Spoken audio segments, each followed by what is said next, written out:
Welcome to EPF Money Live Show. Thank you for your interest and support. Today, I'm going to talk about a very interesting subject. How much discount should you be asking from a property developer now? 2 weeks ago, I received a phone call from a client. He told me that he is very excited. Why? Because he just visited a condo development sales gallery, and he discovered that this condo actually is very nicely decorated and it is very near to LRT or MRT station, I cannot remember. So which means to say it has got good transportation. It is in a good location in Kuala Lumpur. Plus also the best news of all is that the developer is willing to offer him 21% discount from the selling price. Hear me correctly, it's 21% discount that he's getting. So he said, this is a very good discount, don't you think that? Yeah. Personally, I cannot disagree with him, but I still not satisfied. I will ask him the next question to say, then how about the developer? He told me, yep, I know that you asked this question, but you don't have to worry. This developer is a very established brand in property development. It is a listed entity, listed in Busan, Malaysia, and they have quite a long and good track record. They have survived easily 3 times financial crisis, and they're still there standing. So they got no problem to deliver the property to me. Wow, I think, okay, that's very good news. But then, what does it mean to you, for those of you who are in front of the screen?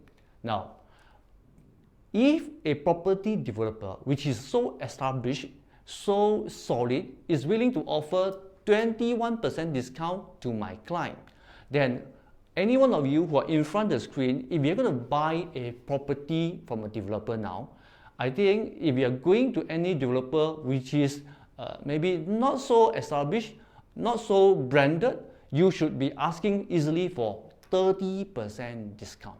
And I'm sure you can get that discount. If they only offer you like 7% discount or 10% discount, I would suggest that you should just walk away. Because now is what we call a buyer's market in the property market. So when it's a buyer's market, which means to say, as a buyer, you have got a very strong bargaining power, okay, to ask for bargain, to ask for discount from property developer. So remember what I say, you should expect and ask for at least 30% discount. Now, but that is not the only reason. Another concern that you need to consider is about the ability of the developer to deliver the property to you. So in addition to the 30% discount, you should make sure that the developer have got the ability to deliver the property to you. Because why? If the property developer fail to deliver the property to you, then at the end of 3 years or 4 years, you can't move into the condo. You cannot rent the condo for rental income. You also cannot sell the condo for capital gain. But you will still have the loan, maybe like 80% of the buying price for the next 20 or 30 years for you to pay, and you still get nothing. So it's very important for you to make sure that not only you are getting a good discount from property developer, you must make sure that they have the ability to deliver the property to you. Now, you must also know that property development is always a very major investment decision. Make sure that you do enough homework before you commit into any investment property.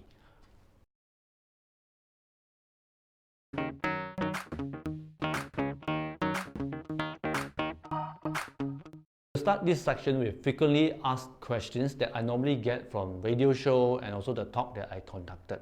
So when I start receiving all these questions, I will answer all these questions in this section. Now, the first question that I'm going to answer now here is that, will investing in global market protect me against weakening ringgit? Now, my answer is actually yes and no. Yes, if you were to invest into a foreign investment, that the foreign currency strengthened against ringgit, plus also the quality of the investment that you're into is a good quality and it appreciates as well. Now, for example, the currency actually appreciates by say 10%. Okay, plus also the investment appreciate by 20%. So net you have got 30% gain. So that is answer to yes. Now, if the answer could be no as well, whereby you may invest into a currency and the investment whereby the currency may strengthen against ringgit, but the investment that you invest into is not so quality. For example, the currency may appreciate by 10%, but the investment itself may depreciate by 20%. So in that case, net you are getting 10 minus 20%, you are getting negative 10%. That is not so good, so it won't help you protect against weakening ringgit. And in fact, I got the third scenario which is the worst scenario. The worst scenario is that you invest into the investment whereby the foreign currency depreciate against ringgit, weaken against ringgit, plus also the investment is also not of a quality investment, it also depreciate and lose money. For example, the currency may lose 10% and the investment may lose another 20%. So in total, you lost 30%.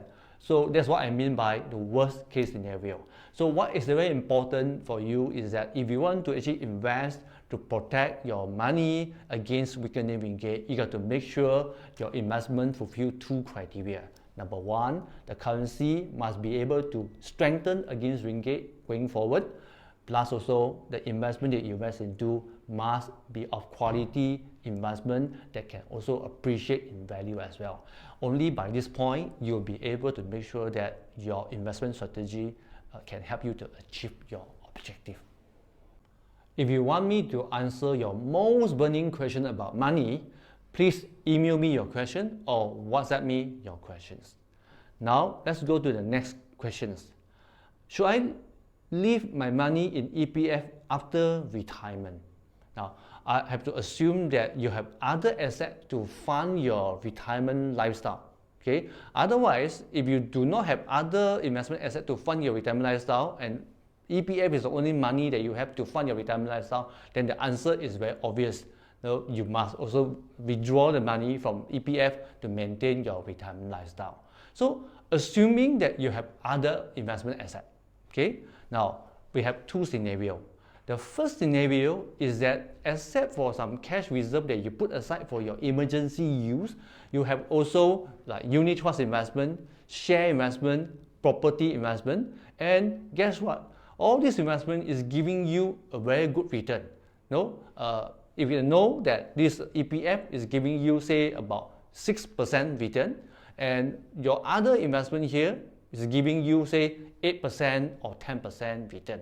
So in this situation, it shows that you are a good investor, and you also show that you are the investor who has got some good investment opportunity to invest to get higher return than EPF. So for that matter, it is only wise for you to withdraw money from an EPF and to invest into those investments to generate higher return. Now in the second scenario is a situation whereby except for some cash reserve that you provide for emergency, you also have some investment, maybe like shares, unit trust and property, but you still have some cash lying in the bank. You may have, say for example, 300,000 lying in the bank in the FD, giving you a return about maybe 3.5 to 4%. So as you know, EPF give you 6%. So if this is the situation, I would suggest that you take the money that you have in the bank to invest to grow your money at a higher return. So for that matter, if you are able to get say 6% or 8% or 9% return, after finishing those money in the bank in investing, then only you should consider withdrawing money from EPF. Until then, you should leave your money in EPF getting 6% return. So I hope I have managed to answer your question effectively. Thank you so much for watching. If you want to learn about how to grow your money with high certainty, please visit my website. Have a great day. If you want to grow your money, please remember to subscribe to my channel.